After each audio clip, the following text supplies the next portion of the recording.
If I die tomorrow, I hope you hear these words. I ain't here to flip no birds or sip no syrup. Hope the future generations can get this urge. Stay woke, youngin', and avenge these nerds.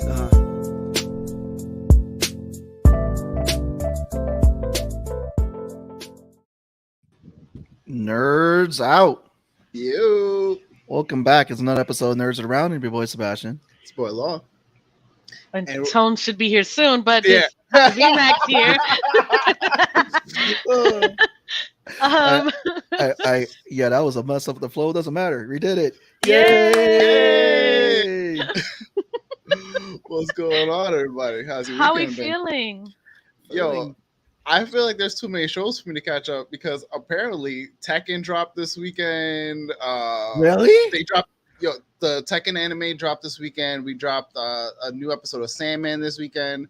It's been mad stuff. I haven't seen it. I gotta watch the Sandman one. What I keeps thought it was happening? 2 more coming. It's one episode, but it's 2 parts. So it's 2 like little mini episodes. But it's really good. It's really good. Like I feel like they kept dropping everything. They dropped the new season of Cuphead. You got to go back to the back. We got to bring the Stone Cold glass for you. Come on. I'm here now. Here, I made it. Hey, Glorious. Hey, Tone. What's up, brother? I've got the text. Yay! Very good. Very good. You had to retrieve the text from the old gods and the new. Yeah. Yes, that works. I can't wait. Yeah, we have a fun episode tonight. I can't wait. I can't wait to hear what you got to say about our show. Yeah. But Tone is gonna take all Game of Thrones stuff. We're gonna leave it with Tone with that one because Tone is the guy. Hey, Aurelis. What's up? What is up? So let's get through these announcements. Let's get through these first because we have 2 great guests in the back who are just chilling back there. So announcements. What are we kicking off with first? The Medusa's Cascade. Every Saturday, the Medusa's Cascade is coming out. Every Saturday, new episodes. Make sure you're listening to the In Beyond D&D podcast that keeps on with the chaos and the fun stuff. If you love D&D, you definitely got to listen to this podcast. Also, to make sure you're watching Law Pew Pew Pew Pew every Wednesday, Thursdays, and Sundays on Twitch. His Twitch schedule is there in the description. Make sure you guys go in there. It is there for you guys to follow him, give him the love, and subscribe. Go ahead, Law. Take it with that one. Also, a new episode of A Stranger with Myself with the guys at Sketchfed with Charlie. New episode just dropped last week, and a new one should be dropping this weekend, if not next Monday, if I'm not mistaken. Ooh. I think it's gonna be a 5-part series. So we just recorded episode 3 yesterday. Pastor Charlie. Mm-hmm. Also, announcement is also those who are part of the Creative Aftercon group or those who want to join the Creative Aftercon group, which is also a Discord group. We are doing a meet and greet Zoom this Saturday, drinking Zoom. Also, we are meeting at New York City Comic Con on Friday. New York City Comic Con at 8 p.m. at Twins Pub. So you definitely want to come check it out if you are looking to network or get to know some indie creators. If you're a podcaster, definitely want to looking for some people to interview there as well. The patreon.com/Bonet Studios, where you can see Concrete Combat. First 3 parts are out now. 3rd, 4th part, final part for chapter 1 comes out next. Comes out in September. Oh man, I lost my dates. And finally, so we're gonna be talking about She-Hulk and House of Dragons. But if you guys want to see a great episode with me and Izzy, who is one of our guests in the back who is coming out. We did a great episode covering with She-Hulk. And without further ado, you can see that link in the description when you go to the YouTube page. Follow us on YouTube, and thank you for subscribing. I think we're at 301 now. But without further ado, with that, we're going to bring out from his universe, the one, the only, Izzy! What's up? What's going on, everybody? What's up? Izzyverse has changed universes today. Crossing over. That's it. It's the nerdyverse of madness. What's going on, Jay? Yeah, you guys talked about Sandman, and without me, I am your Sandman guy. Really? Hey, Jay. I could talk about Sandman all day, just as much as I could talk about She-Hulk. But we'll talk a little bit more about that later. But yeah. Jay wants to know what everyone is drinking. I'm gonna go run and get it, Austin, in a second. But first, I am drinking nondescript beverage, nondescript carbonated beverage made from wheat because I'm not paid to say what the name is. Okay, because it looks Good it job. looks a Yeah, little it's weird just- from this perspective. Bag of this. That's funny. Anyway, Oh no, Coming. I'm drinking Cape May. there you go. Cape May. Cape May, we want you to sponsor us. Send us all your beers. We will drink them on air just for you. And Anyway. that's why I take the label off of mine. No, we want them to sponsor us. We want them to see their. They'll send us more of their beers to us. And without further ado, another beer drinking buddy of ours, coming up from under cave up north, the Great North, across the bridge from New York, in someplace in Jersey. He Northern lives in New our Jersey. same state, my guy. He lives in northern New Jersey. Give it up that for the one, the upstate? only awesome ASAP Alex Sapountzis. Yo, what up? What is up? What is up? What is I up? just gotta say, at least I can escape to New York whenever I need to. Exactly. Come to my town. Who That's wants where to I'm escape from. to? Man, You I'm gotta a New escape Yorker from- right here, all right? Isn't Snake Plissken trying to escape from New York? Yeah, well, he needs me to go there to give him an extraction. So Isn't New Jersey the only state in the entire United States that it's free to get in, but you got to pay to get out? I believe that's changing though. Yep. You gotta. Well, I don't know if it's like that or it's just because because it's so top heavy on the toll. So like when I used to come into Jersey, I would drive into Jersey from New York because it was free, and then I would go over the Tappan Zee because it was so much more cheaper. Yeah, I know what you're talking about. I've done that. So much more cheaper than just doing the GW again. As someone who mostly just takes the PATH train and the subway, I don't feel that. So, or like, although I can't remember the last time I actually left the neighborhood. So, But, Right. yeah, it's a little real right I now. gotta run to the back real quick. But Law, what are we talking about today? We are talking. Wait. Oh, I see what he's doing.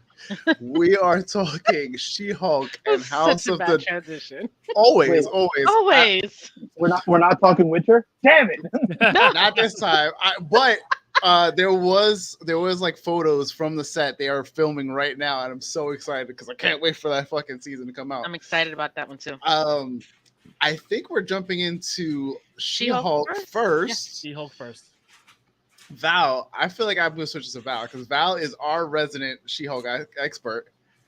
Whoa, I'm not the expert. I'm just saying my first comic book was a She-Hulk pickup. Shall we take and- it away with Val giving us our spoiler warnings? Oh, is that what we're doing? Okay. Yeah. Listen, it's too late. It's happening.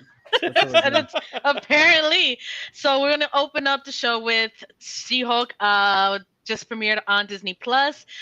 We got to see her transformation, how it changed a bit from the comic books. Also, her breaking the fourth wall, her being the best at everything and surpassing Bruce in every way, and then just being a badass in the courtroom. So I'm excited for the series. You can get me off the spotlight now. Thank you. Okay. Appreciate that. And yeah, so what do you guys think about the show so far? The first episode is not much to go on yet. I did. It came in. I- It came in swinging, and I think if it keeps going down the route it's going, it can definitely be one of Disney Plus's strongest shows. Agreed. Yeah, agreed. absolutely. Absolutely. It was page for page for the comic. I mean, again, great conversation with Izzy about it. Izzy, I definitely want you to jump in there with it. But it felt like a great rip from the comic. Like they really pulled the comic from going the on, page. George? Just started. Oh, We're starting with She-Hulk. Yeah, so with She-Hulk, what I would say I like, again, like everyone in this group, I love the show. I liked it. I have a friend of mine who actually didn't like it, but I'll talk a little bit more about that later. There's a number of those. Yeah, but I understand it. It's crazy. I understand it. What I liked about it, and I mentioned it to Sebastian last week, is that you took from John Byrne's run. John Byrne's sensational She-Hulk is the quintessential She-Hulk story. Yes, Dan Slott took it to the next level with the attorney at law aspect of it, but the breaking of the fourth wall, the comedy from She-Hulk comes from John Byrne. And it's a really simple story. He was asked, I want you to make a comic book. And he said, what comic do you want to make? And he's like, whatever you want, as long as it's different. So he said, all right, I'm taking She-Hulk. because he has a history with her with the Fantastic Four as well with the Avengers. And when he did She-Hulk, I will say when the book came out, I picked it up when it first came out. I enjoy it. The only thing is it didn't gain a lot of traction because she's still a B-list character. Let's face it. She really is. And she, what's the term? Derivative character. So she's the She-Hulk, like a Supergirl or Batgirl. So I'm gonna have to stop you right there because unlike Batgirl and Supergirl, she stands alone. And I agree. I agree. But when she was, I agree entirely. She became her own thing, and it really wasn't until John Byrne took hold of her that she became her own thing. Because before that, she was literally created so that, and this is God honest truth, she was created so they could hold the rights to the term She-Hulk. Mm-hmm. That was her primary. I didn't know, but it makes sense now. Because at the time of her creation, we had the popular Incredible Hulk TV series. Mm-hmm. So they wanted to back in the day, she was the name. She-Hulk. So and everyone knew no one was going to steal the term Hulk woman because that wouldn't sound right. Can you imagine? That wouldn't sound like at all. No. I'm a Hulk woman. Lady Hulk. Lady Hulk, right? Oh, that'd be bad. That's not good. I want Bronx Hulk. Let's go. Sims and all. So no, I mean it's. I love the fact with this show, and I'm gonna get everybody's opinion on this. It's just the dynamic because like She-Hulk is one of those characters too, who has a very great interaction with a lot of the characters in her world, and we see some of that in this, like with her relationship with Bruce, with her friends and everything. Just explaining one take on that and feeling with what we saw on the show. I mean, who wants to lead in with this one? Let's go with Alex. Thank you. What was the question? How do you feel about her dynamic with Bruce and everything? I don't know if we picked on this. We got George in the show as I. George, don't get me started. It's about to go down. No, I thought her dynamic with Bruce made a lot of sense. It's like my wife and I were talking about, like, she's like that was her and her brother, and I was thinking about like some of the fist fights I had with my cousins. I mean, I did have the same with my brother because he has a lot of years and size over me. But it was, it's like it was definitely a sibling rivalry, which made a lot of sense to me. We're talking about a rage beast, so we're gonna have to flip the table soon, We're watching, George. She-Hulk is not the one to trigger now. just I got my rage ring. So, Law, how did you feel about the family dynamic that we saw and everything, the interaction between her and Bruce? So I, going in not knowing anything about She-Hulk, I almost started watching like some of the cartoon series back in from like Disney era, and I was like, and I was like, let me just go in fresh. I liked it. I think my only gripe is Bruce at this point. I don't know if it's I've never like loved Mark Ruffalo as a Hulk, and then now that we're getting whatever this version of Hulk is, I'm just like, give me back Mr. Norton, give me back Ed, please, like give me that Hulk, give me stomping in Harlem and just like being a menace to society. But so you're not a fan of Smart Hulk? I feel like it's like you're only giving us Smart Hulk, where like he's not letting himself get angry. He's very I don't know, like he's not letting, he's like, if he has such a great relationship with Hulk and he's combined the two, he's not allowing himself to be that version of Hulk where he can get stronger when he gets mad. He's like, I don't want to lose myself to him. I mean, you're not working with Hulk, dude. Not for nothing, it's not his show. Yeah. Once they get the ability to make a Hulk movie, well, he's gonna get like rampaging Hulk. Yeah, he's not going to be there for long. He's going to disappear. I think he'll be out by the second episode. He'll be gone. Also, the show is dropping some tidbits for Hulk because what Marvel, they still don't own the full film rights for Hulk. Mm-hmm. So what they're doing is that they found a little loophole where if he's featuring on other stuff, they can tell his story. So one of the things we got is the ship, which people are going to rumors that could be his son from Sakaar. The other thing trying to get child support. Trying to get child support. Hey, I can talk to you guys about child support. Well, I could definitely talk to you guys about child support. I mean, World War Hulk is coming, and also too, they hinted at the multiple personalities of Banner, saying like, wait, you're not wrestling with another guy in your head, like Gen switch. So these are things that they're leading for future setups for Hulk's character, which I'm like, oh, and they explain why he was depowered in Shang-Chi, and for him to power himself, he still is butting heads with his Hulk personality. So even though he's smart Hulk, just like in the comics, he's still butt ahead. And then they also hinted at the trauma, which I like too. We got a lot of hint of the trauma because Bruce has that. That's something we haven't visited. And you kind of see a little bit of that trauma trailing away or happening in his head when it's like, he's kind of missing his best friend when he kept messing Stark, and he was trailing away. And I thought that was a little good nod. But yeah, I think we're going to get more stuff with Bruce. The smart Hulk is just for a little while. We're probably going to get World Breaker Hulk if what they're leaning towards is World War Hulk. If that's definitely something coming, which we'll get Barbarian Hulk. Yeah, which I have a problem with because I felt like you kind of screw that story up again, right? You kind of Ragnarok decided to make its own version of Planet Hulk.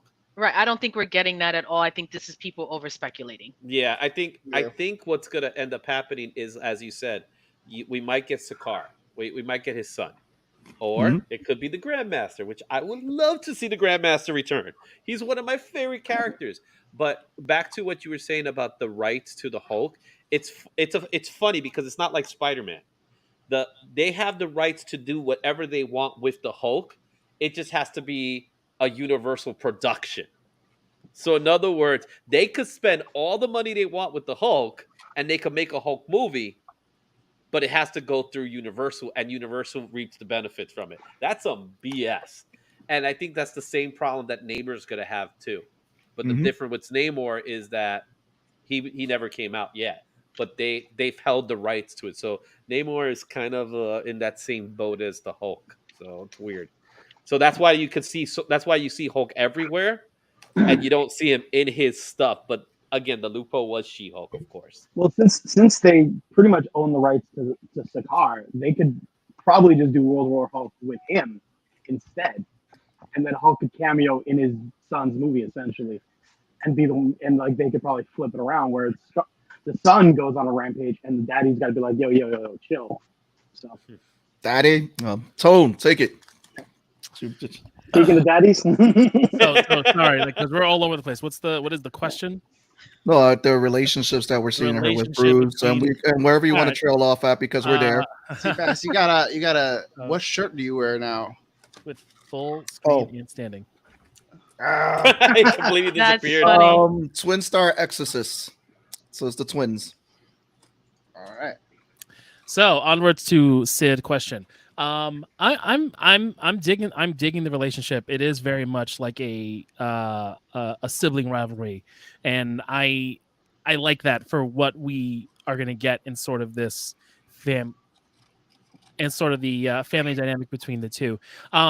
It kind of sucks that we never heard about Hulk's family throughout the 10 years, and now it's 10 years.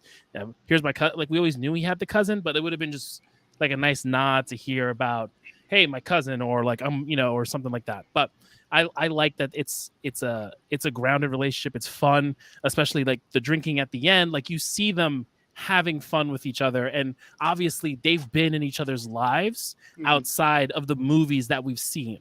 It doesn't seem like he's just this estranged cousin that showed up. They were always together. We just never saw it on screen. And I think the two of them really play well with this relationship that they had that we're seeing for the first time, even though Hulk's been around for 10 years. And I think I like how they're doing it. I like that Hulk is trying to teach and be the teacher and kind of do all the things that he's learned, but his life was much different than Jennifer's, and all the stuff that she's going through versus what he went through, and being an Avenger and going through the rampage that he went through at the school and potentially killing himself. And there's so much shit that happened to him. So it's kind of, he's trying to talk about his issues, and it's not meshing because Jennifer has her coping methods, and you see that she's able to cope with the things that she's been dealing with because she's had to. And that's how she's able to kind of control the persona of She-Hulk, and why as we're gonna see in the show and through the comic, that she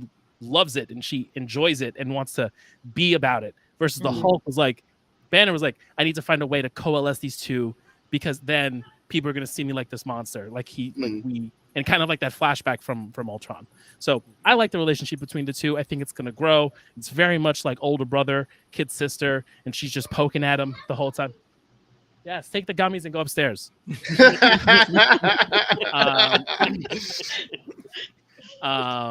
So yeah, no, I'm digging it. Wow. I love the relationship between these two. It was a lot of fun watching them kind of combat each other and how he got jealous and he felt away and then punching her off the cliff, and she was able to. It was like, everything you can do, I can do better, and that's the very much vibe that I got from it. And he was like, wait, I went through so much shit, was hunted down. I have this old textbook, and you just breeze past it in like hours. So it was definitely a fun montage of that learning process.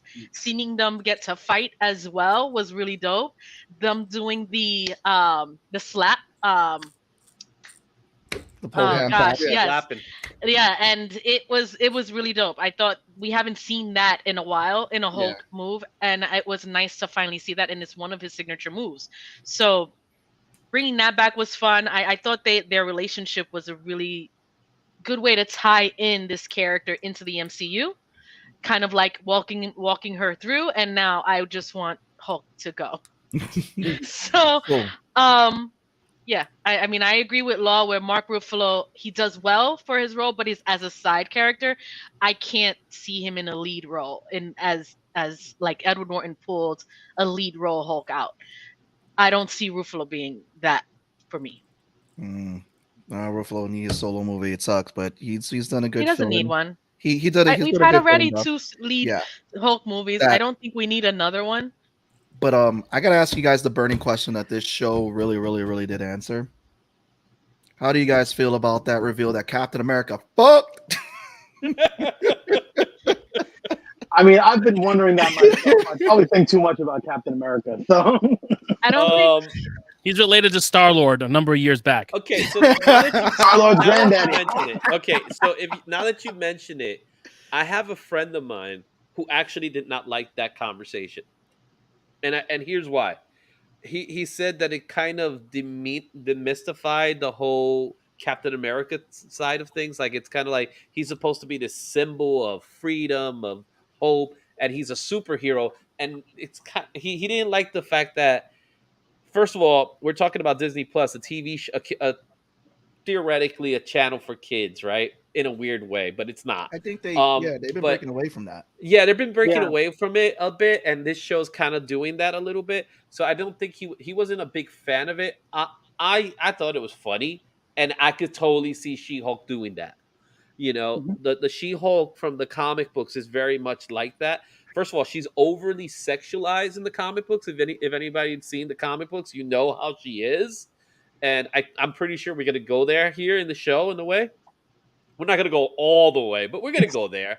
Yeah, we get the clips of her dating folks. Like, I know we saw them in the she dates David Otunga is one of them. I remember. So he wasn't crazy about that because it kind of like takes away from the character of Captain America. But besides that, all well. You know I don't think it took away from Cap. I think Cap boned in the Marvel universe, just like he just only told specific people. I mean, in Ultimates, he had a child. Like, Red Skull was his son in Ultimates. But like, Marvel is, I mean, honestly, Marvel has the most human superheroes. So saying that like it, like him having had sex takes away sounds like BS, especially because like you know. With like the analog for like Superman, he had children. Him and Lois was a love story, and it's the same thing. Like you telling me that like it's okay for him to chase after Peggy, but like the implication that he might have had sex with Peggy or somebody else. Well, it was somebody else. That's what Banner was saying. It wasn't Peggy. Because does it really matter? I'm just confused why it matters. I don't think it matters. I mean, I don't think it takes away from anything of Captain America. I think we're all adults. The ones who are watching this are people who grew up with this in comic books. We're all adults now. I don't think it takes away from anything in any way. I think He's some an people adult honestly human just male get- who saved the world and universe many a times. And Right, said and he's not Well, this supposed to was get before he like- saved it. But also, too, don't Right, forget he's a military soldier. Don't think that none of them are getting Yeah. their. Well, let's due not wrong. go there because some of those. Yeah, some of those I people don't. didn't I don't. really Yeah, accept no, it. I don't think it's that. I think it just has to Yeah. do with the fact that like it's one of those things where like no one really talked about it because everyone knew like how the persona of who Steve was. So Steve isn't kissing and telling. That's not his thing. He's just about his life. It just happened to be that Jennifer Walters, being a lawyer and thinking about it, and being with her cousin, and then also being in She-Hulk form, like she was having the conversation with him in the car, and she's like, "I'm gonna ask you the most random fucking question because it's only you and me in this car, and like I know all this stuff, so we're gonna go down this rabbit hole." And I'm, we all can't sit here and say like we've had stupid conversations with our friends in a car ride because it's a fucking long ass ride. So I think the whole idea is that like Captain America is still a superhero on this. He's just not, he ain't talking about his business. Well, And yeah, that's it. and he was a guy that was raised in the 40s. So if anybody knows, if anybody has family that was raised in that, how much stuff do they actually share? They don't. When it comes to this, when it comes to their personal lives, they don't share. Have you not partied with Stark? He partied with Stark. Party. He got them all drunk. Stark is a different He got them story. all drunk. He got them all Because drunk, and they were all revealing everything. I think that's the Yeah. one thing we're gonna miss. We're gonna miss Yeah. a She-Hulk Tony Stark conversation, which I think would have been awesome to have seen. Yeah. But we're not getting it, unfortunately. But I would have loved to see that conversation. I think Stark got them all talking though, because Stark got them all comfortable. We saw those parties when they were all trying to lift Thor's hammer.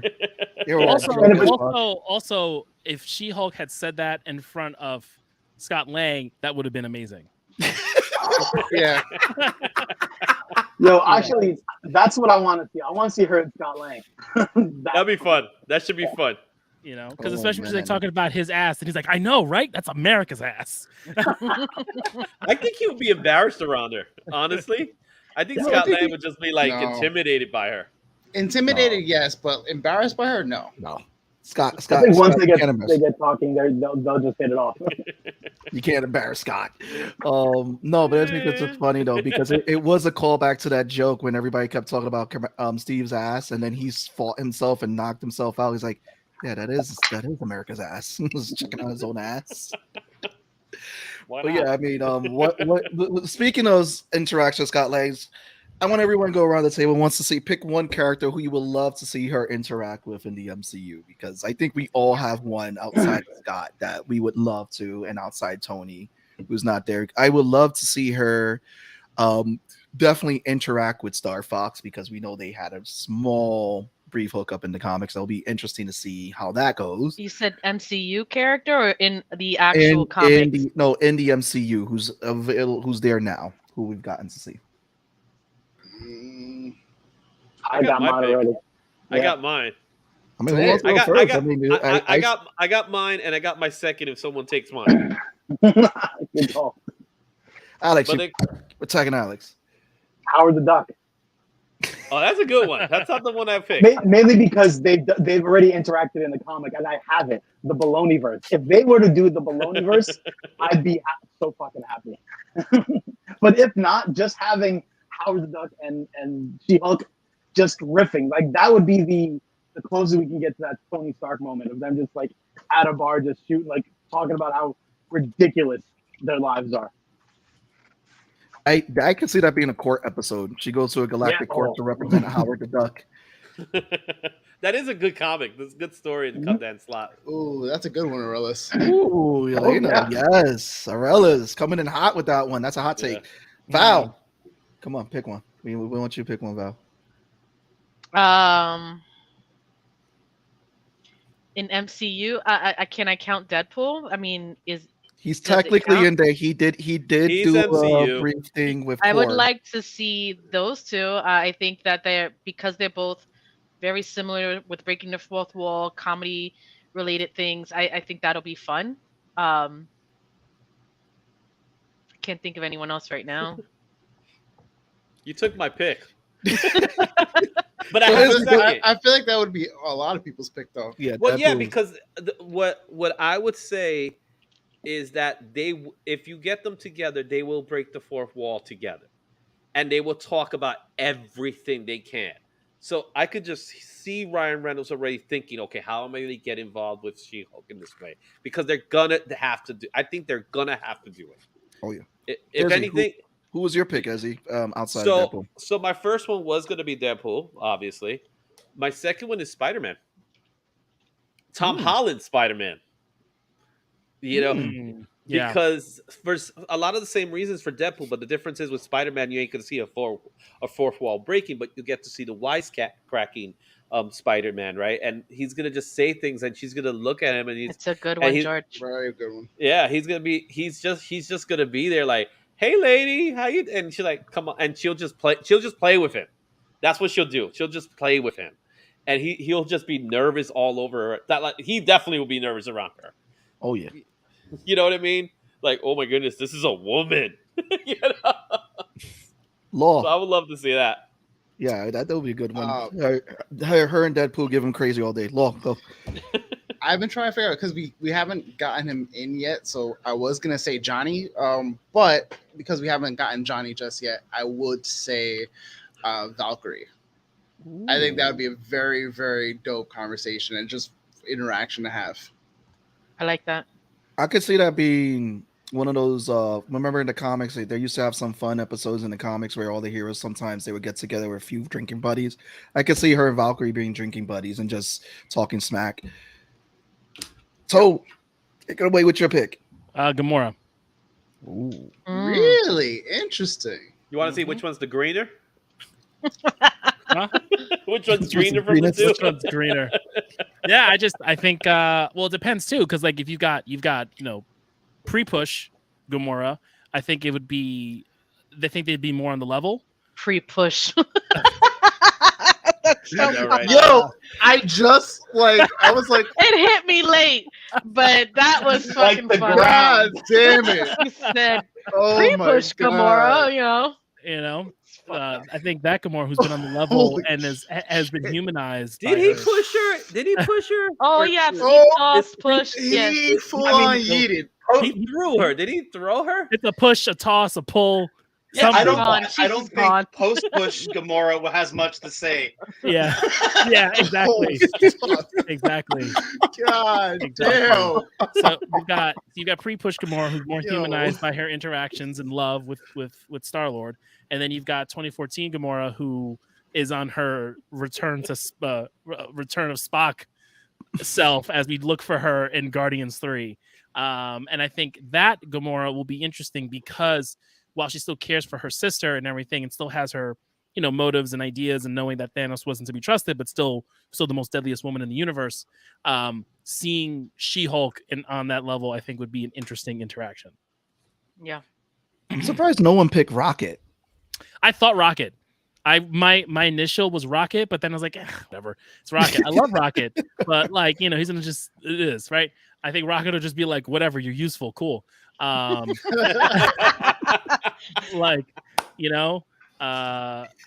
doesn't care unless you got cybernetics. Exactly. He's like, oh, I'm gonna steal her heels, Well, it is true. She's gonna blend well with all the comedic characters, right? Anyone that's a comedic character, Spider-Man, Deadpool, Thor, Rocket, she'll mesh with all the comedic characters because she herself is she's one of the boys, really, when it comes down to it, right? She hangs out with the boys, she drinks like the boys, and she just does things like them. So that's why whenever someone makes a pick, it's really one of those guys, right? Because even with Star-Lord, I think she'll be great with Star-Lord as well. So she's gonna give him a lot of shit. Yeah, she's gonna be like, you did what? You didn't wait for what? You didn't wait? I think it's gonna be I think it's gonna be a lot of ball breaking for Star-Lord. Yes. and some of the other dudes. It is a shame that we won't have RDJ's Tony Stark with her. I think that would have been that's definitely a shame that we won't have. But you never know, alternate universe. So Right, they can always bring him back. Hopefully, RDJ comes for Secret Wars and Battle World. So we'll see. Yo, that'd be insane. I mean, a version of him does exist in What If, where he did survive, and what was it? He was the one on You Planet. goddamn right he did. You goddamn right he would deserve Oh it. yeah, Not Tom Stupid Cruise. feelings and Not emotions. Tom Cruise. Tony Stark. Fucking with the Tony plan. Stark. I'll see a Tom Cruise. I'm not with Tom- it. I I wanted. don't need it. Tony. That's the one Tom thing Cruise I as wish we would have superior- gotten. As superior Iron Man would have been cool. Yeah. Just Tom But I'm Cruise for it. yelling like a sociopath. I Tom- mean, I'm here So for like yelling like Tom Cruise. yelling like Tom Cruise or yelling like his Hopping on character couches. or yelling like his character in Tropic Thunder. I would have been here for that. Oh Take my your God. fist. Just Yeah. the devil. Yeah, no, I think with Shield, because again, this is just one episode. I mean, we get it briefly, Titania, which we probably will get more of her in the show. oh, she's coming back. Yeah, she's coming back because they casted a great actress for playing that character. The episode though was purely just her relationship with Bruce, which I think again helped fleshed out a little bit more about Bruce and how like they said, this phase has been about the characters mourning everything that's happened in the recent like after the blip. So we got to see Bruce. DC in Tropic Thunder was amazing. Yeah. He was. But yeah, He might be back. You never know. No, he said it. He might be back. Yeah, I with the way that they've done things, and then we're getting What If because we don't know what characters they're going to create with What If. Because I know that the Iron Man episode got cut, which they're going to put for season 2. It was the one again where he got. That character he wants back. Yeah. His character from Tropic Thunder, he wants to play as a like in another film or just do something with him. They can't make Tropic Thunder now. Oh hell no! In today's But they could make him. They could make him. He just wants to be, no. I think certain people might accept that challenge, and I'd like to see them try.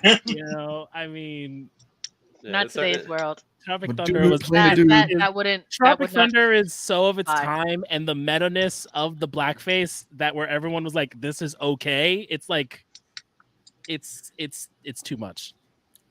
So the world can't handle the gold mine of humor that was Tropic Thunder. So did you know? I don't know if you guys knew. Talking about Tropic Thunder, did you know that Robert Downey Jr.'s character? Remember in the movie, he says, "I'm going to be this way until we do the commentary." Did you know in the Tropic Thunder commentary, he plays the character?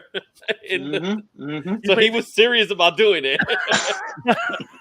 So it was one of the few times I actually sat and listened to the entire. If you haven't had credits. a chance to listen to the Tropic Thunder commentary, when he was like, "I don't break character until I do the commentary." Yeah, I don't. So he stays in character in the commentary. Oh my god! It is the best commentary movie I've ever seen, ever. Oh man, that's incredible. So there's only one that is better. And I think it's in Spaceballs where they have the entire commentary as the Dinks. Oh, really? I haven't seen that one, so I gotta check that one out. But I wouldn't be surprised. Tropic Thunder commentary is the best. It's the best commentary. It's not some crap like, "Oh, we did this, we were trying." No, they're actually having fun watching this movie. Right in the beginning, it's like talking to God. So good. Oh man, that's fun. Tropic Thunder. So do we have any final thoughts? Because I know this was just the first episode of She-Hulk. There wasn't that much given. We're hoping for more as the show comes out because it's probably going to be one of the longest 8 episodes. One of the longest running MCU shows right now that's on Disney Plus. It's 8 episodes. It will be the longest, but it's also 30 minutes, so it's also a sitcom. Wasn't Wanda so also 8 episodes though? Wanda was 6, wasn't it? Wanda was 8, and then Falcon and Winter Soldier was 6. Yeah. But Wanda opened with 2 episodes. Right. That's right. So I think that's how they did it. Well, this was definitely 8 episodes. I thought it was 10. Maybe I'm wrong. Okay. Well, let's. You know what? I thought it was 10 also. Let's and find I out. think we get a post credit as well in every episode. Yep. Yeah. It's 9. It's 9 episodes. There you go. In between. Yeah, we were there. We were getting there. And then, it's like Sandman. Sandman had 10 episodes, now 11? The longest, because none of them have run 9 episodes as of yet. Right. Yeah. So it's 9 episodes, but they're 30-minute until we get the new Daredevil, 16 episodes. 18 episodes. 18 episodes. Christ. Well, that's what I'm looking forward to. Now that you want it, I Seeing want Daredevil to on the see series. Daredevil. and we're getting yellow costume Daredevil, which I really am. I want to see that costume. I want to see She-Hulk's reaction to a blind man wearing a bright ass yellow costume. I definitely want to see some more fourth wall. They said that there's some episodes that it's there, and there's some episodes that it's not as much because the critics already have seen 4 episodes in, and it says that it's kind of like sometimes it's a little too much, sometimes it's a little not a lot. But I definitely want to see her go up. It's like a yellow costume, you know what I mean? Mm-hmm. But I want to see that costume. I can't wait to see Charlie Cox. Mm-hmm. Yeah, I'm looking forward to that, and their interactions. What I'm really looking forward to as well, because it's like, in comedy, he's the straight guy. He's the guy who's like going to be like just stone faced and not cracking jokes as much as she is. So, oh, Charlie, welcome back, Charlie. So I'm switching spots because you're the Game of Thrones dude. So yeah, we're gonna have an open conversation about Game of Thrones. There's no need to have a. It doesn't matter. I mean, I don't know crap about Game of Thrones. It's House of Dragons now. It's House of Dragons now. Q&A session. You know what I mean? It's a Song of Ice and Fire. That's what this whole shit is. Yes. So I guess. Oh damn, we're done. Okay, I guess. Is that the segue? Okay. Yes. I so. Jesus. All right, folks. Everyone dies. Not yet. Not yet. Not yet. Not yet. We're not there yet. All right, some people die. Some people do die in really fucked up ways. Jesus Christ. But it wouldn't be a Game of Thrones type show without that, right? It's true. It's true. Anyway, so boom. It has been 2 years since that faithful moment in all of our lives when we watched the finale of Game of Thrones and wondered, what the fuck was that? It was 10 years of my life. We could have had another season of Homegirl turning heel and being bad. But the creators of Game of Thrones decided to break ranks and cash checks. And at the end of it all, they didn't. Fuck all nothing. Anyway, we knew that we were getting a new show of Game of Thrones in the Game of Thrones world. There was some whimsical shit up in the north. There's apparently a Jon Snow show. But we got something where the content is done. We know the beginning, the middle, and the end. You cannot fuck this up. This is House of the Dragon. Challenge accepted. We are talking we're doing the show will be talking about the Dance of Dragons. Tonight we'll be talking about the first episode titled The Heirs of the Dragon. There will be spoilers afoot. Depending on the panel, spoilers of what will happen in the books may or may not be brought in. That'll be dependent on the panel. I don't want to be that guy. Oh, we definitely doing that. All right. There's that. Back to Westeros. What has happened? People are dying. Penises are being cut off. Hands are cut off. The horrible, horrible cesarean session happened. There was some incest kind of feels. We're back in Westeros. We're back in Game of Thrones. Let's talk this first episode, folks. How did you feel about first episode of House of the Dragon? All right. Woo! I'm excited about this series. I can't wait till we see more. This sets up a good pace of where the show is going to go. I'm excited to see more dragons as well. We get to see new characters that we haven't seen. I don't want to give away too much because I know some people may not know where this show is going, but seeing the first queen of Westeros being named as the next the heir to the throne, so that was pretty exciting to see, and also where not everyone was okay with it. So I'm really excited to see where it goes, and yeah, it was awesome. The joust was pretty great. The blood and gore was giving me everything that I missed. No one did, because we got let down. I got hype. I had the hype, but I was like, and then that first shot opened up for the Great Council in Harrenhal, and then we got the sky, right, the George? dragon, and I was like, I'm back in it. I'm right back in it. You son of a bitch. I'm waiting to see how season 2 budget works out. So. How many seasons are they projecting to have for this? 3 to 4. 3 or 4. Mm-hmm. Okay. 3 to 4. So this is supposed to be the Targaryen Civil War. Right. Mm-hmm.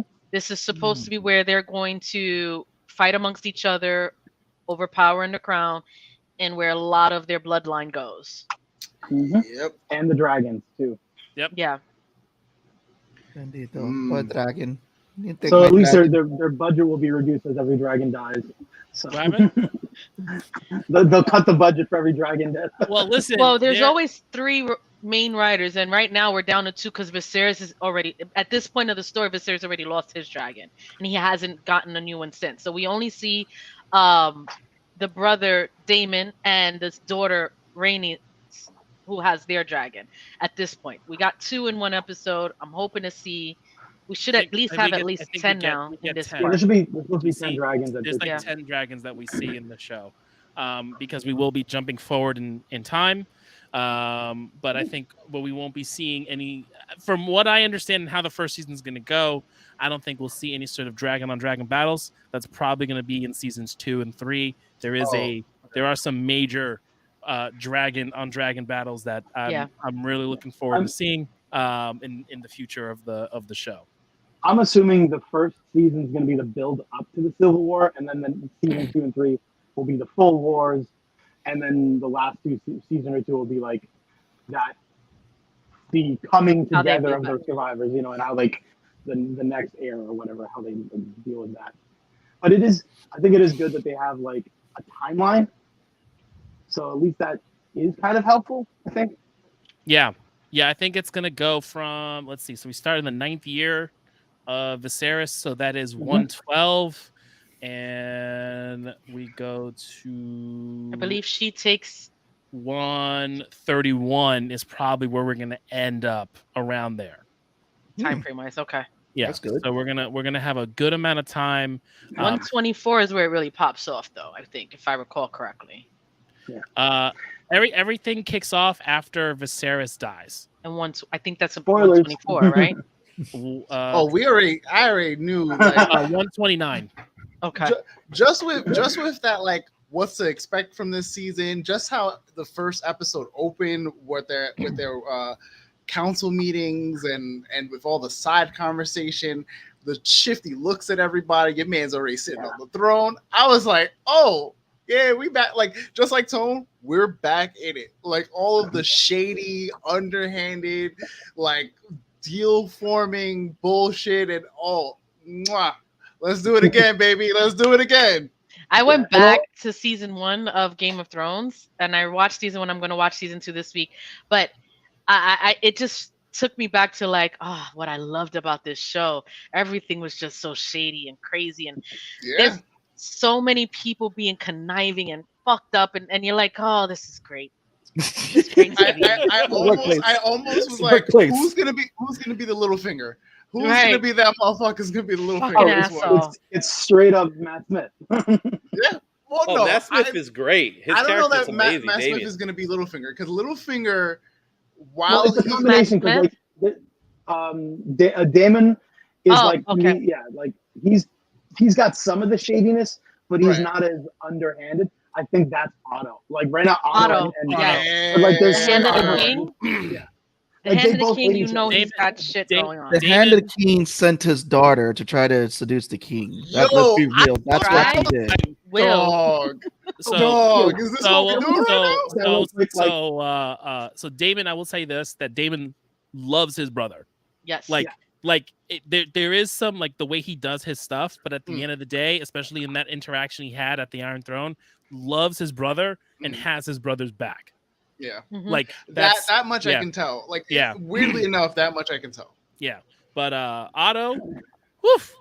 Otto is he's an opportunist. Now I think it's interesting in what they're doing with Alicent, because in the book Alicent is 10 years older. What they're doing here is that Alicent is on the same age as Rhaenyra. I do think it's much better to do it that way, because the core of the show, the core of the conflict is going to be between Rhaenyra and Alicent. So having them being friends at court and building that relationship up until Viserys dies is going to be the heartbreaking, or like, it's like, fuck, that sucks. Because that's it. So like in the book, she's there. She's kind of did this, and then eventually she goes to Viserys' side, but she's much older. So I'm hoping the show is that they are letting Alicent be like a person who reads to Viserys, because she does that in the book to Jaehaerys, Viserys' father. That's kind of the relationship she had. She just read to him after Jaehaerys' wife had died, and maybe they do that. Then you have the 10-year jump, and then there's a relationship. I really hope they don't do this whole relationship with the 18-year-old girl, because that's going to be annoying. That's weird. Yeah. So but it's not weird for Game of Thrones. This time, this universe. Super not weird for Game of Right. Thrones. Yeah. You wanted to jump in. Oh no, and spoiler alert for you guys if you didn't know already, I've never watched Game of Thrones. So I'm one of those guys that are walking into this show with fresh eyes. And as I was telling Val and Law earlier, it just didn't come to my sphere. I didn't have HBO when it was out. So going into this, obviously you guys know all the rich history that goes into it. What I saw was very differently. Because again, I don't know about this stuff, right? It makes me laugh because the guy named Otto just happens to be Kurt Connors in Spider-Man's. Go figure, right? He's a different doctor there. I didn't realize that until like the end.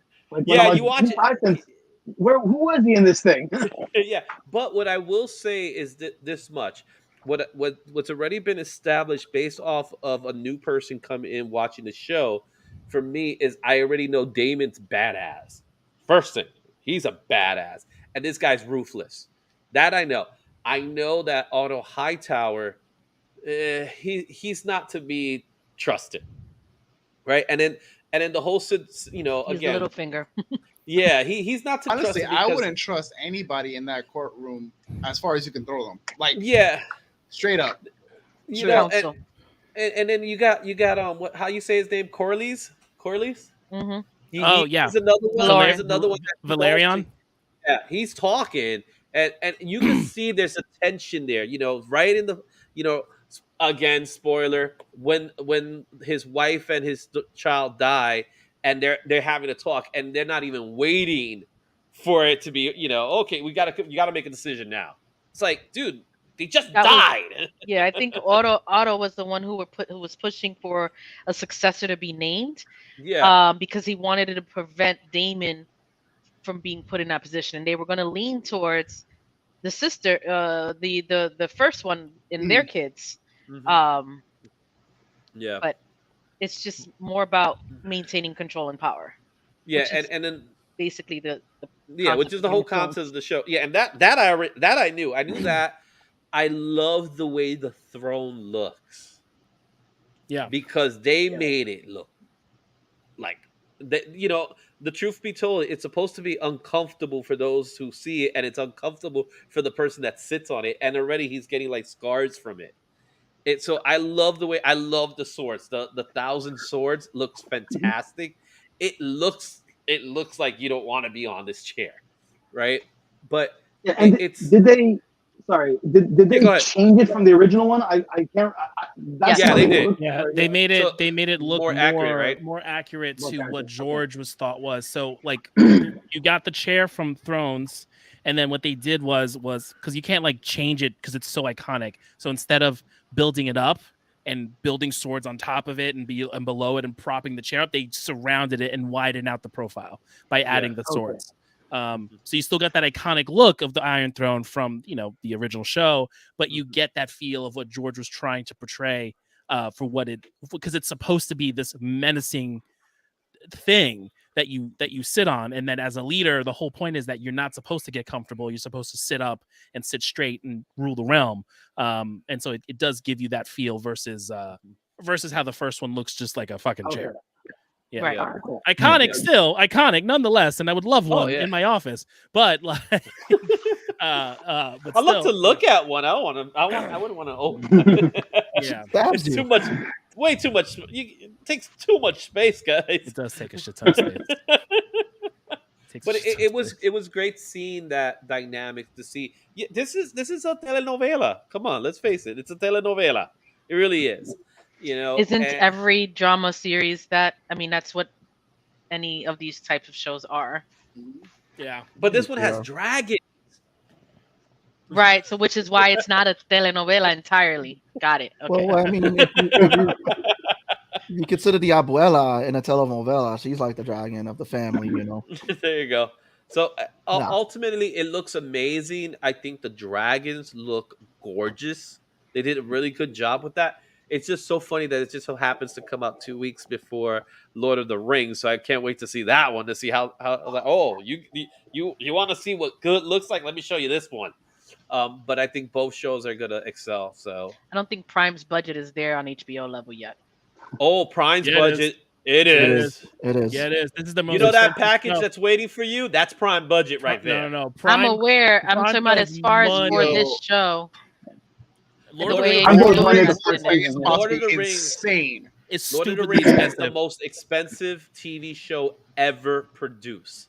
You know, Ever. actually, speaking of budgets, though, I'm kind of curious with all of the cuts that is happening now with the Discovery and Warner merger. I'm wondering what that means for this show. Yo, This I is don't their. know, man. They're This not one gonna. is- They're not gonna touch it. going to. Yeah, this It one was is their. No, bread and what butter. they It was did- HBO Max's highest rated Yeah, it's not going show nowhere. ever. And then there was, I don't know if y'all saw the clip on Twitter of someone being in New York City on an apartment wall Yeah. and had a camera of the apartment wall windows where living rooms are, and everyone was watching the watching. show because based off the lights and the cadence of the Mhm. lights, everyone was watching the show. It was like nuts on Twitter. Like it was. Yeah, I know. Like they said, the wiki crashed and HBO itself crashed. So How many no, episodes does Amazon's Game of Thrones 10. have? I mean, how many episodes does Lord of the Rings have? I'll tell you right now. Give me a second here while I look it up. Because Game of But it's- Thrones has a 200 million budget spent on it, right? per episode. Per or no? episode, Okay. or No, just in general. It's the yeah, show so it's 10 itself. episodes. It's 10 episodes. 58 million per episode for Lords of the Ring. Lord of the Yeah. Rings have 8 episodes. Good God. That's 464 million. Yeah, it's Bro. stupidly It's expensive. the most expensive show. But Amazon can do it. Amazon throws money at their Prime Video. And I sees mean, what sticks and Amazon sees sending what their doesn't. CEO out in space on a dick rocket, so obviously they got money. It's true. It's very much. But like true. I said, we all have Amazon Prime because we all want to make sure we get our packages. just like when we know when Sandman's ultimately going to get canceled, we want Amazon to pick it up. But oh, stop think what's it. with- You it's- hush because too like, soon. Don't yo, don't bro, say that. Don't say it. Netflix can't deal, man. They have, Netflix like, can't handle it. Netflix I will can't say I handle will it. say this right now because they did this with Sense8. Sense8 was one of their highest rated shows that they ever had.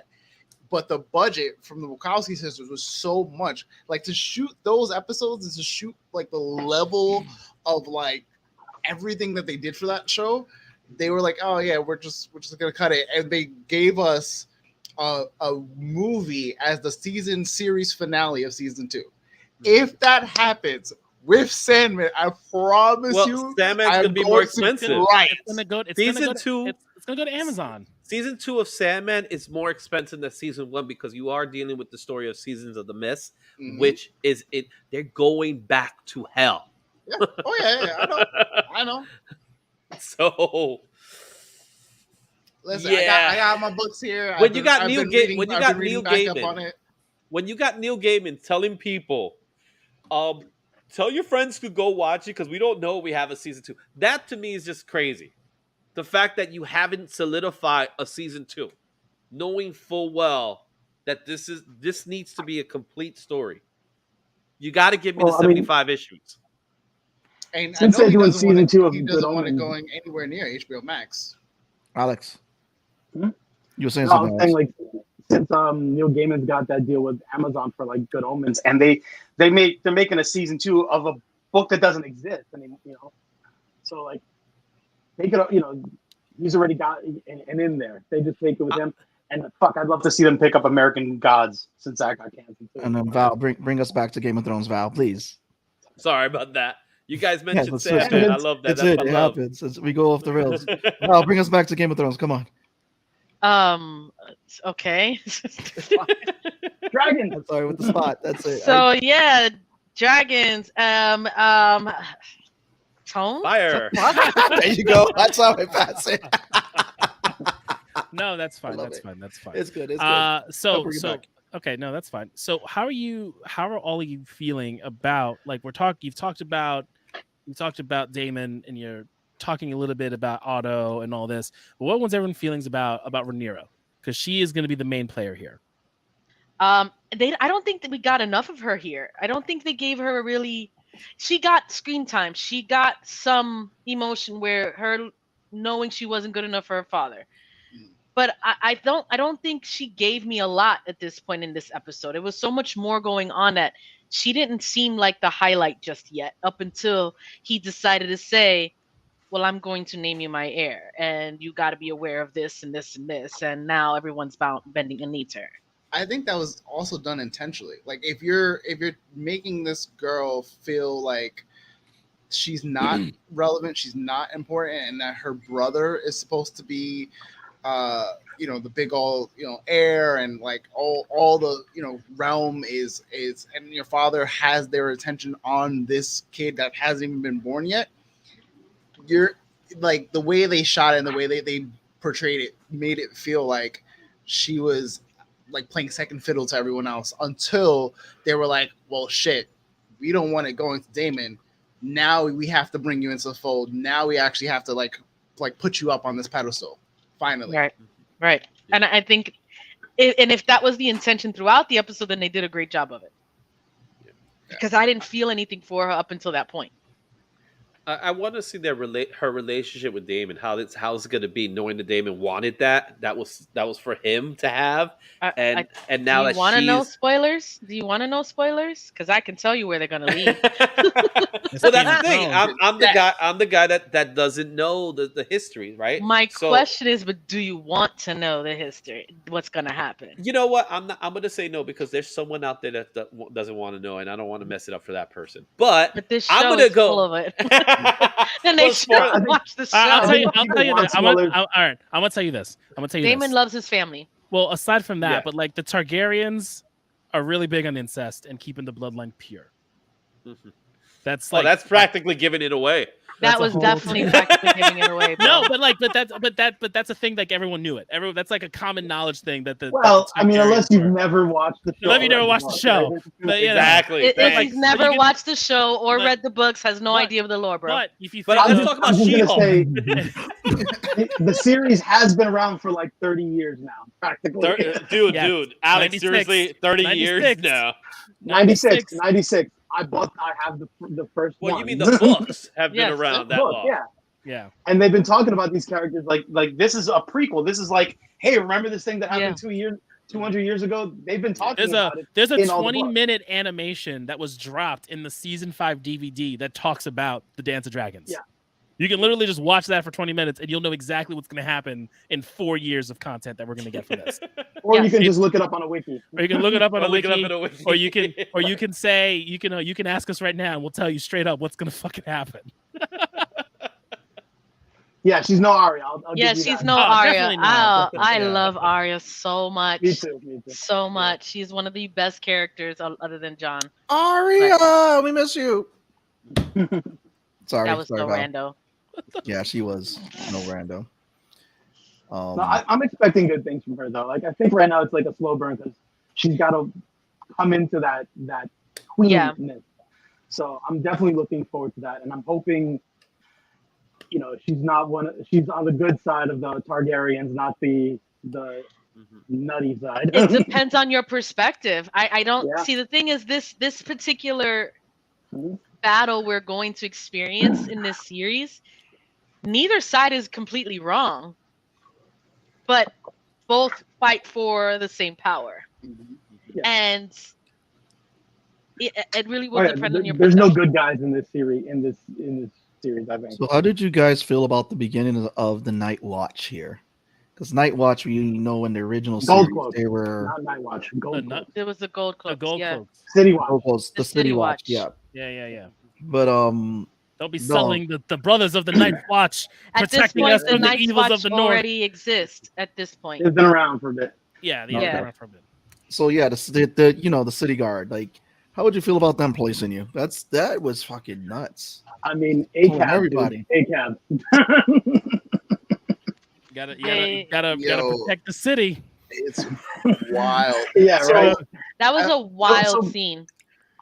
Basically, that's like what the Bronx. Wow. I've always said Not now, show- maybe Sitting on us. No, no. Why you gotta Maybe talk 10 years about the ago. Bronx that way, maybe a man? long time ago. But I've I don't always think the Bronx is that way. Like, Exactly. maybe I mean, I when don't the know, Bronx Warriors is- was filmed. The Bronx is the only time I've been thrown up against a car by cops. So in Queens, they were nicer to you, I guess. Oh, They Queens. just shot you.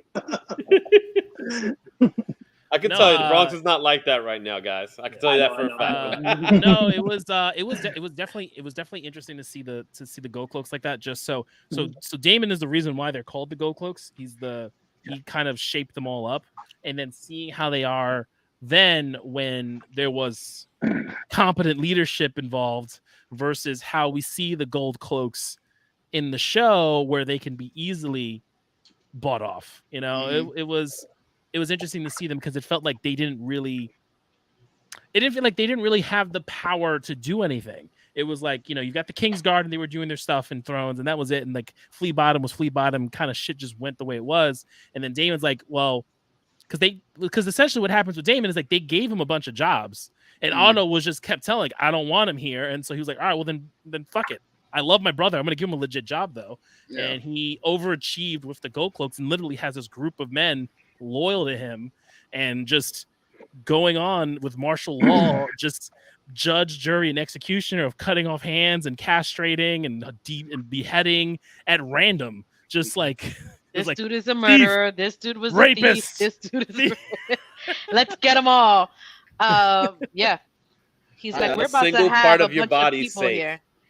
He's like, we're about to have a bunch of people here. Don't you think they'd be safer if we killed all the criminals? Like, yeah, you live in comfort behind these walls. You don't know what it's like out there, though.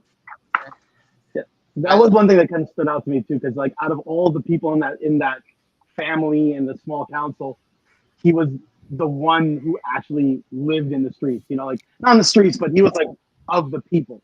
So like knowing there's a civil war coming, you know exactly whose side the people are going to be on. Right. Yeah. And then the thing is, at the same time, not just the people, but also who are they fearing? It's more about not just being with the one who sees you see, but also the one you're afraid of, the one you wouldn't go against. That's the leader that they're going to look towards. Yeah. I'm excited.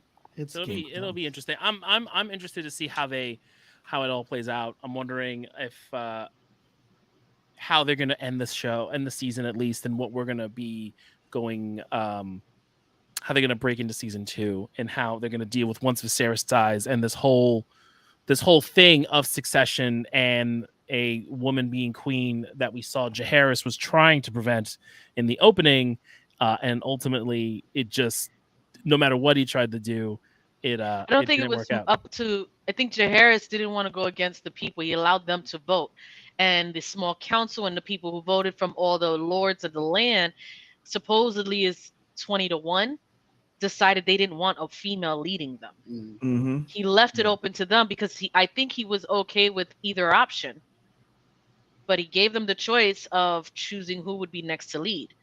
So now Viserys is like, fuck all that. I'm going to pick who I want to pick. And it was down to this. Since I ain't got a son, my daughter's going to have to do, whether y'all like it or not. And you can see the hesitation of when the Baratheon knelt. Even Rickon Stark, he was not feeling having to bend the knee to a woman. The houses of the North, that's not what they do. They don't have that. It's just different. So them having to accept something they're not fond of is not something that any of them are going to be happy with. And that's where Aegon II will come in and, you know, the other Targaryens play a part.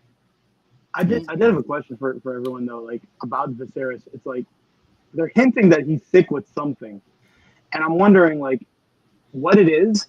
And do you think when he does, if he dies, not to spoil it to the people who don't know the history, is it going to be like the season finale will be his death? Or will he be like in a couple episodes and then the rest of the season will be the fallout of that? Well, one thing I've learned about this show, I'm sorry. One thing I've learned about this show is that it's unexpected. So I think people are expecting his death to be in the season finale. I don't think it's gonna be the season finale. I don't think it would be either. I'd like it to see it report. happen in the beginning of next season. I think it happened this season. My personal opinion. I'm gonna say episode 9. Yeah. It'll be like in a penultimate episode or something like that. Thrones always had a habit of penultimate episodes with shit is going down. So I would say it's gonna be episode 9. I'm assuming at the midpoint of this season we're gonna get the flash forward because we do have the 2 actresses who play Rhaenyra and Alicent, the older versions of them. So we're definitely gonna see them there. We know that they're in 1012. Viserys dies in 129. So he's still got a number of years to go before. Right, but will they flash forward that quickly that we see it happen in the first season? Yeah, they casted the actresses. They're gonna be in it. Yeah. So, like in the trailers, we see them. We see the older Rhaenyra with Daemon. Like we're gonna see the civil war down by the. We're gonna see the war down by the Stepstones. We're gonna see all that. And we'll probably see Viserys dying in 9, and then I don't know if we'll see the other stuff. I don't know. We'll see with the Greens. Well, the war by the Stepstones, does that happen before or after Viserys' death? I think it's throughout. I gotta look it up, but that's the battles we see. Those are the battles. Those are the battle conflicts we're seeing. I believe the Stepstones battle. It's not anything with no major, because blood hasn't. I don't think it depends on when the first person killed happens. It depends on how they're gonna do it. Right. So we got a Deadpool going on for who's gonna die. I say episode 5. The first person he dies in episode 5. That's what I say. I'll tell you right now. The first big named person who dies has already been shown in episode 1. Yes. That's a major spoiler, Tone. If you reveal it, come on. Give me the cookie. Ooh, I want to take a guess, but I don't want. You won't. I don't think you're gonna guess. I don't think you'll get it. It's one of the dragons. No, you'll know when a dragon dies. Yeah. Well, they don't spare no expense when they kill off a dragon. We know that from the previous. I'm very excited when we see Vhagar, because Vhagar is the largest dragon that's alive. So that's gonna be very cool, and see how the whole CGI budget goes to Vhagar. You just get to see an eye or something like that. Half the episode will be people like, oh, look. Yeah. There's this great episode of Flash where they're supposed to fight King Shark, and because they didn't have the good enough budget, all they do is they talk King Shark into the water. That's what they do. They just talk, and all he does is just backs up, and that's where the entire budget goes. Because if they had him battle, it would have been over budgeted. So that's what's gonna happen to this dragon. This dragon's just like gone. Yep.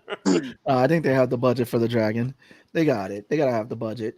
Unless Warner Discovery already cut that budget on them when they were making the show. But too many dragons. You gotta cut it.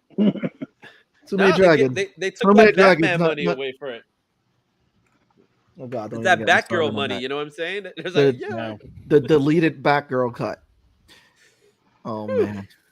So, for the folks who haven't read, what are your predictions? I will say I am going to predict. Did you watch the first episode, Seabass? Because you haven't said anything about this. I'm letting everybody talk. So that's a great way of not answering the question. Did you watch the first episode? Yeah, I did. I watched the first episode. Okay. I watched the first episode. Also, we need to do just I don't know if anyone wants to mention their thoughts on the forced graphic cesarean that was performed on air. Listen, when he chopped that guy's dick, I was like, that's just how you go from cesarean to chopping dick, bro. I think he doesn't know which. The cesarean C-section, the C-section for the baby out. I said cesarean, and he probably thought castration. Castration. I'm sorry. That forced cesarean too. I'm like, it was just a bunch of stuff getting chopped. That was fucked up. Too. That he held his wife. At least it's equal opportunity. For me, it was the filming of it, where it's like they just dropped the pants, and you know what they were doing at that moment, and you just like, oh. That was brutal when they just pulled her down. That's just like what's going on? Yeah. Oh no, and the her fact realization that it was happening. The fact that he was just there, like, okay, it's all right, and she's like, what are you doing? what are you doing? Like you could tell that she already. Oh, what are you doing? They both were gonna die. The thing is, she was gonna die in childbirth, or either way, it was going to happen. So it was a choice, and it's not an easy choice, and one that should have been presented to her. I would have taken care of those medics, man, because they told me they were going to do things right. Baby died.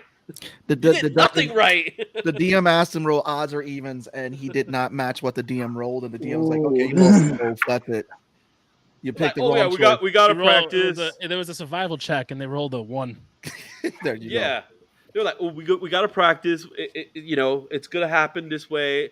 And it was like, oh yeah, and it's like they both die anyway. It was great, George.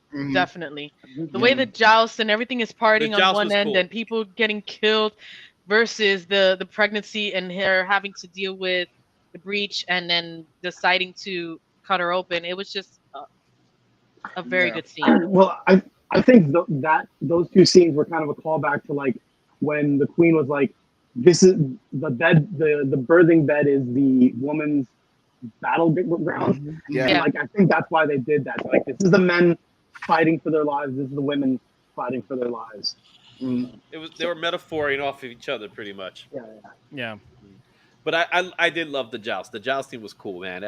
The jousting was really dope, and how they and it was always interesting too, because like in the books when they talk about jousting, they always talk about how like these two people went through like 15, 20 lances, and I'm like, wait, so they reset and did the whole the Knight's Tale, and like I love how they did in this, where it was like they just turned the corner and grabbed the next lance, and it's like they Tokyo drift them horses, body. Bro. And I was like, okay, that makes sense, because when you read it, it's like these guys broke 20 lances. I'm like, that must have been a long fucking joust, and you're seeing like, no, it's like you're just going. It's like a sprint to knock the other one off it was really, really cool how they did it. Well, I'm gonna be how grimy Damon is like hitting the guy's horse. Yeah. Yeah. When he tripped up the horse. Was Otto's son. Yeah, that was Hightower. Yeah, I saw that. I was like, oh, he just didn't do it. He just called him out. I was like, yeah, I want him. No, he called him out and asked his daughter to bless his lance. My man said, yep, there you go. Yeah. That's exactly what he did, right? He dropped it. Yeah, it's that to me, that was a whole power play right there. And again, it's like, dude, you can't. But again, it's funny though, because you see the characters, like going back to it, these characters are playing chess with each other right now. It's like who has the upper hand, who has the move, and it's like you're seeing, and again, going back to like the old episodes, the first season, you're seeing like who's trying to play what, who's trying to play who's trying to be a smart one. But at the end, no one's asking whose ultimate power play is going to come back to bite them in the ass, because we've seen that a lot too. Yeah, everybody, we're all gonna fucking die. But no, even with the council and all that. But anyway, predictions, go. Predictions. I'm gonna go with the hand of the king. I think he's gonna be the first one to bite it, which is gonna get his daughter to be upset and cause a whole rift. Okay. I'm with Sebastian on that one. I just see Otto being taken out. He's gonna get auto-tuned. Oh. Yeah. Auto-tuned. That was a rough one. Alex, what you got? They got Law. Look at him. He's shrinking right now as we speak. He's literally shrinking. I don't know how much cringe we've had in this episode, but I just can't take it anymore. I just can't. Maximum cringe. Oh my god! Look, check it out, Law. I'll do this. I'll do this for you. There you go. Just for you, man. Later, George. Later, George. Right. No, yeah. I definitely have to say Otto is got the biggest target on him. He's clearly like he's gonna get got. The question is gonna be season one Damon or somebody else. Season one get got or later on? I don't know. See, I'm torn because like I love Reese Ifans. I think whatever his name is. I want to see more of him, but I also know from some things I looked at, I'm like, hands don't have a long shelf life, in Game of Thrones. So I don't know. I'm willing to put money though. He's going to be a big season 1 death. I'm pretty certain about it. All right, Law.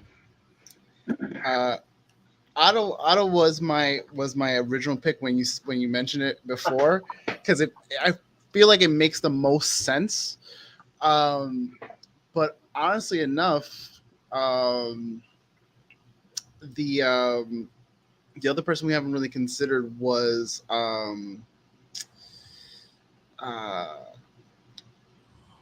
who was the other woman the queen that never was that never sat. That's Rhaenys. Rhaenys. No, Rhaenys. Yeah. I want to say it's gonna be her.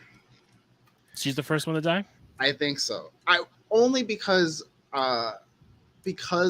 like there's gonna be a riff and all this other stuff, and she has some level of claim to the throne from what they said. Taking her out would like even things out for the most part, and I think that would be a good play to some degree. Because don't they have kids as well? Yeah, they do. They have so, two. so if she became That's king, a boy and a girl. if she became queen or whatever, what have you, as soon as they would get the throne, if they got the throne, their kids, they already have heirs. You know what I mean? Her so like son would be exactly considered before her. Yep. So I think taking them out would make an interesting power play. Cool. All right. I don't want to give anything away. I don't want to give anything away either. Do you want a nugget with no names? Go for it. Someone on the show that we have seen. Did you just say that? No, it's a different one. It's a different one. It's a different one. Oh, Another person. Someone on the show that we have seen in this episode will be burned and fed to a dragon. Ooh. Ooh. Is it Doctor Who? Ooh. I think I know who that might be. I will confirm or deny if you want to say your guess.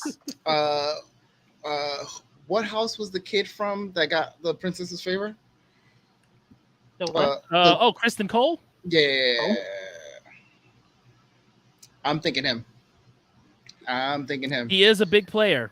Yes, he is. He is a big player in the Dance of Dragons. Okay, interesting. Kristen Cole is a name that stays alive in the history books of. Okay. So here's my question: do you honestly think they're gonna go page for page with the book? I don't think so, but I think that we'll get a lot of it. Well, let's just remember the book this is based on is essentially a history textbook. Yeah. So there's not like dialogue specific events that are gonna. It's not gonna be as like the Game of Thrones show was like based like season 1 or 2 was like nearly word for word. Mm-hmm. This is like broad strokes, and there's also like a lot of subtext. It's like they might say in Fire and Blood, it's like so and so died during this war. They don't say how they died. Right. And like in some like for a certain character, we know they're gonna die. We know they're gonna die of something mysterious. Now we can see how it happens on the show. Okay. So, that's and what they're trying to say, what they're doing too. So like essentially, what a good example from what I've read was that the death of Viserys' first wife and their son in the book, it's written that she elected to have the C-section and died in childbirth. And they changed that. But they changed it to it was forced upon her. And now you have to think about it. The people who did the C-section were maesters. The person who wrote this book in the world is a maester. He's a maester. Mm-hmm. So there's that bias that's written in this book towards the actual history. And then even then you'll see you've got one account from someone, and then you got another account from this dwarf named Mushroom who was like the court jester and like says a bunch of wild shit. So what's really great about I can't wait to see him. So what's really great about the show is that what's really great about the story is that we have the main beats that if you listen to the audio, if you listen to the thing for 20 minutes, the main beats of the show are pretty much going to stay the same. It's going to be really how we get there and the conflicts and the dialogue that they can fill in, because that's what D&D were really good at doing. Like that scene in Game of Thrones season 1 when Cersei and King Robert are in the bedroom together and they have that conversation, that does not happen in the books because we do not have a first person view of either of those characters.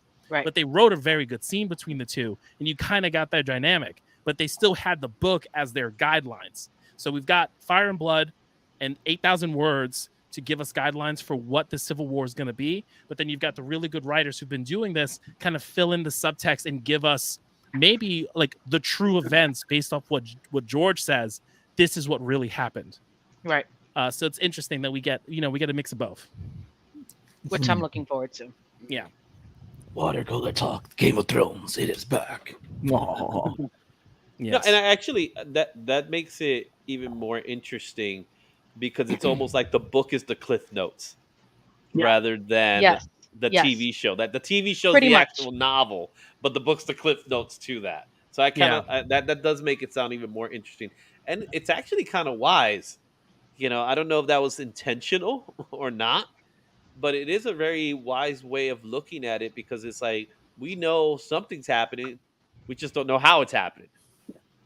Yeah, and I think it's cool that they can play with history too. Like the one subplot they introduced in the show is like the Song of Ice and Fire, like the secrets that those passed down. I don't remember that being in any book, but it is a good way to let them do stuff beyond the wall and still play on the Prince and Promise, and still say, okay, this never made it to the history book. But yeah, what I was reading on Reddit about that too was like some people felt it was forced in to kind of connect it to the show, and then other people were like, well, you got to think about it too. If this is what Aegon, they always talk about Targaryens dreaming and having visions. If this is what Aegon saw and he passed this down to the king, and if the line of succession stayed the course, we would have probably heard about it more. But because we have this big conflict, it's going to get all jumbled up. And then you've got the Mad King. And then that's why Rhaegar has his own vision and believes that he's the Prince's Promise, and then goes and does his thing with Lyanna and causes the conflict that kills them. People are like, well, it's interesting to think that they knew this, but because of the Dance of Dragons and because of the decisions that were made, it doesn't get all the way down until Rhaegar has his visions again and realizes that him or his kids with Eliel, they're not it. He needs to go and find someone in the north and create a child with them that's going to be the prince that was promised. So I thought it was pretty cool how they did it. That's something that is common in the Game of Thrones world too. It's like it's the perversion of prophecy. It's like in all the original books, they set up these prophecies that get twisted as the story goes. So this is just the same thing. So, which I think is cool. Fucking prophecies, twisting mother bastards. Twisted. How many people try to follow their prophecies in Game of Thrones and then they end up on the other side of the sword? We will see. Next time on Game of Thrones. Game of Thrones is one of those things. It's like, if you got to be a little bit of a bastard because good people get ganked. Game of Thrones, which is the one thing we're probably going to get with this show too, is that it's just one of the series you can't have a favorite character because you don't know if that character is going to make it, because you're like, oh, I like this character. All of a sudden, oh, he's dead. Like, wait, what? Oh, she's dead. Why? I'm rooting for this character to win the war, and I can't wait to watch him avenge his dad. Oh my God. Like, no. As a book reader, my favorite thing was hearing people talk like, oh, this Ned Stark guy is really cool. I can't wait to see what happens. And I'm just like, because I read after the first season, so I was like, and then I remember I was reading, and my friend who was reading too, he was like, oh, the Stark children. So fucked. Oh man, isn't it kind of messed up though that guy that we got in this series, his name is Rickon Stark, and it's like you think back, should have zigzagged. It's fucked up. No, but the Starks are very. A lot of them rename after their ancestor. You'll get a lot. There's a lot of Brands. There's a lot of Johns. They literally, will rename family, and the same thing with the Targaryens. We've got 3 Viserys, we've got 3 Aegons. Like it's just that's how they honor the previous one. Even the Freys did it. You don't remember? No, everyone in the Seven Kingdoms does that. They recycle names like all the Lannisters, all the men start with TY. Mm-hmm. Yeah. Well, Jaime doesn't. He broke that. But Tywin, Tytos, and I think Tywin's grandfather as well. Like it's all like TY. I think it's like certain Tyrion. Yeah. Mm-hmm. But it's gonna be good. Yeah. But Jaime was intended to be a bastard. A bastard.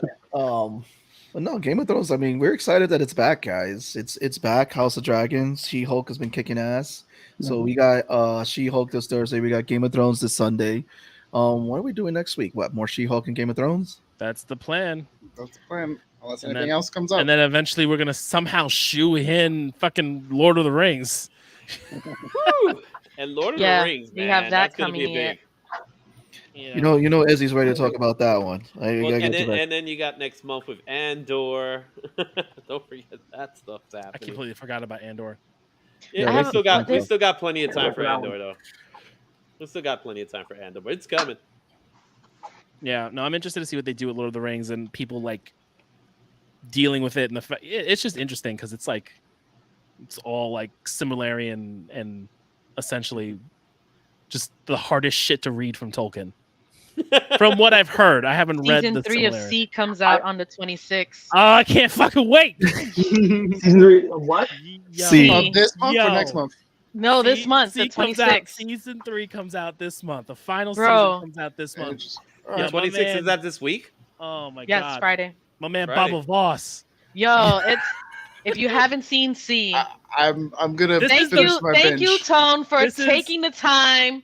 Let's see what Seabass is I up will to. Have tell you you right watched now. any other Disney This episodes, is the Seabass? best Jason Momoa I have seen. Absolutely. He's so He was. good. Oh in my this. god, it's so good. He's so good. So good. It's Even like, his it's like him, and then it's like you got all the good shit you love about Khal Drogo, yes, and then but just better. but then better, and then Jason Momoa because the type of dude he is. It's just like this mix, and it's fucking awesome. Mhm. It's so freaking good. It's Summer of so Nerd. good. Summer of Nerd, I told you. Batista is fantastic in season Yes, 2. he is, He's and he really plays Baba good in Voss's season 2. brother. Bro, it's just Um, got so much the coming up. Witch Hunter General Tamakta June is like I he- love him. I Oh love my god. Okay, all right, you guys gotta watch C. I'm telling you, You man. guys gotta watch C. I've been talking about this for a I'm month. watching it. I'm literally. Me- I me just put it in the group chat. Me Okay. and Jackie were just like on it, just watching it. Like we put on the back burner, like What We Do in the Shadows. I told Only you. Murders What We in Do in the Building. Shadows, I told love that you that show. it's that Only Murders good. in the Show. Building. Like we put all that shit in the back burner to finish season 1 and 2 of C. So Oh, Cobra Kai's coming back. Oh, Cobra Kai. That's another good one I like. yeah, Like I said, it's a summer of Never nerd. really got into it. Cobra. Well, if you Karate Kid, man, it's awesome. I heard it's But actually very good. Yeah, It is. Same. I just never got into it. It is. Yeah, It is, I mean, Netflix gives it 5 seasons. Well, 3 seasons. 'cause well, they bought it. originally Well, it that's was the thing. a YouTube It show. was a YouTube show. They bought it because YouTube was like, "We're gonna have a paid subscription." Everyone was like, "Go ahead, you Nope. go do you," and the rest of us will wait for you to die off. So you got that coming out. Here's the thing. Let's Cobra Kai's not coming out. forget YouTube Red. I have my YouTube Red. I have YouTube Red. I have it. I love when And they I'll were like, tell "Would you you what. like a free trial of YouTube Red?" And I'm like, "No." Well, here's the funny thing What's about funny to me YouTube about- Red. I Yeah, have it's YouTube Red, and what I will tell you is this: once you go red, you don't go back. I'm serious because I hate I ads. want you to think about this because I've said this to friends I know who work at Google, and I'm like, when they were naming YouTube Red, did anybody raise their hand in that meeting of like, maybe we need a different name? Nope. Nope. On that note, Yeah. it's been another great episode, Oh, guys. I don't even know apparently- what YouTube Red is. I'm sorry. So YouTube Premiere. No. So YouTube Paid Red YouTube. was a Oh, very it's okay. short-lived- I mean, I wasn't really asking. I just saying it. That's how. well, unaware it's YouTube it without the ads. Okay. No ads. You don't pay for ads. You know how it says skip the ad? We don't get to do that. We get to go right into the show. Great. So, I'll wait the 5 seconds. That's how I feel about it. Yeah. I can wait the 5 seconds. What Well, I won't do though is I won't do Hulu with ads. Fuck all that Agreed. noise. Agreed. I'm I not need to about watch that. my anime straight through. Yo, that's the worst. When it would cut 10 minutes in and you get like a minute and a half long ad. I'm like, Oh no, the new one is the interactive ads. If you don't do the interactive oh, don't you ads, hate those? And then Yeah. you just keep getting it. I know. Like what I'm year? glad I did don't the get Mets- Yeah. Anyway. Eh. We're Now, going on. I We're could going do- on a. I could do going my on a going on Hulu a ads. rant. Going on a rant. And Handmaid's Tale's coming out too. If anybody's interested in that one, that's coming out too. I read the book. That's it. Yeah. I'm good. So that's coming out, and that's pretty much it. That's everything else seems fine. Nothing crazy. Overlord. Okay. Woohoo. The Masked Singer, if you guys want to see that. Gonna be up for it. Anyway, this has been a fun episode. I want to thank Izzy and Alex coming on. We want to thank you guys as always. Guys, if you go back and watch the episode on demand, we talked about She-Hulk. We talked about Game of Thrones. Everyone talked about Game of Thrones. I know I barely talked about it. I was just watching everyone geek out on it because I have nothing to contribute with Game of Thrones. I'm sorry. I have less to contribute than you, and I talk more than you. Talk about the show. You just sat there. I watched. The highlight of the night was the mix-up of castration and cesarean. That was I just love hearing Sebastian talk about shows where he can't pronounce the names of the characters. Or that's what I was hoping for, but he's not even trying. Damon, Otto. I stick to those two. There you go. Let's not forget there was a Targaryen. I did give you auto tune tonight. We got the auto tune. Let's not revisit that one. No. And we'll make that a clip and it will be up. But it's been a pretty fun day. It's been a buzz and fun day. It's always fun with nerds, guys. Tune into us every Tuesday, 9 p.m. If you are joining us now, go back, watch the episode, have some fun, watch it. If you want to learn more about She-Hulk too, I did post a link of when Izzy covers She-Hulk, goes over the history of She-Hulk for his episode last week. Law's Twitch times are in the description, so make sure you check that out. Follow his descriptions. Check out Val's art on VKRets on Instagram. Follow her, get her drawing more. Come on, Val, because your art is killing it. Follow Aesop Can Draw because Aesop can draw. He draws some fun stuff. He does a comic strip, Damn Heroes, and Tone makes a mean old fashioned. I don't have an Instagram for that though. That's an in-person thing. So this has been your boy Sebastian. Your boy Tone from across the hall. And of course, Vmac, last but not least. Guys, have a great night. Join us next week. Take it easy, guys. Later. Bye, guys.